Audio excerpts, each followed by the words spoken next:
I think it's safe to say I got somewhat lucky, especially in the first game, but also a bit in the second game, because I mean rook e8, knight b5 cannot really be explained by anything apart from really appalling form of Levon today. I mean, he played way below his usual standard, at least in the second game, and I gave him chances after that, and he didn't take any of them. So.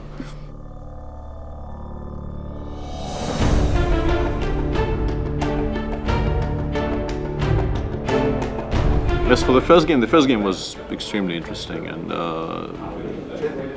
the opening was creative, to say the least. And I could have gone for an endgame, which I knew was fine for me, but it seemed a bit boring, so I went for this queen e7 move, which leads to very sharp play. But I severely underestimated the bishop b5 check idea, and then the fact simply that he can take on f5.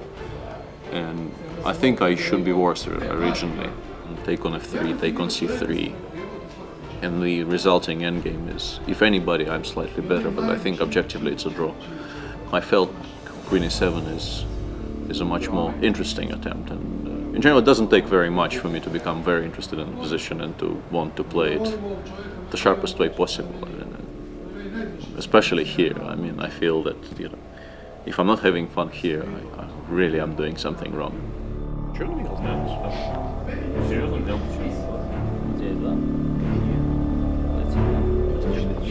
But then he started playing less precisely than perhaps was needed, and the rook g4, queen e4 sequence was very strong, and then I'm fine, at least fine.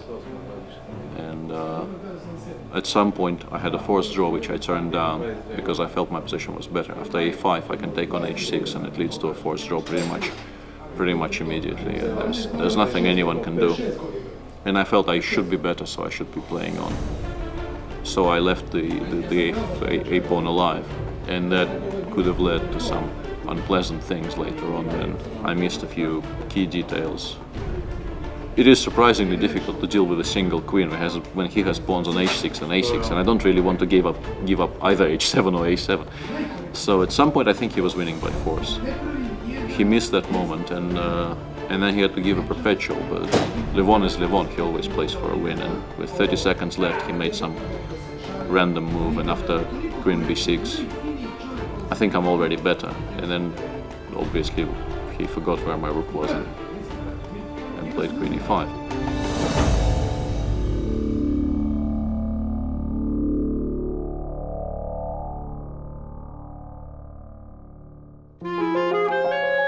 It seems I'm not seeing tactics, I'm blundering them, so.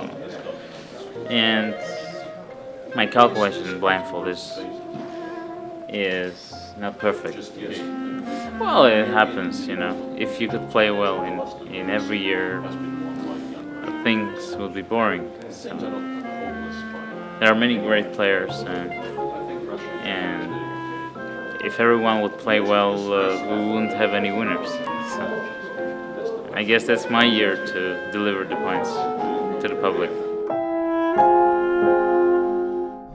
In general, the first game I'm quite happy with, despite the mistakes, because it was a very hard-fought game, and I think apart from the queen e5 episode, was of reasonably high standard for a blindfold game.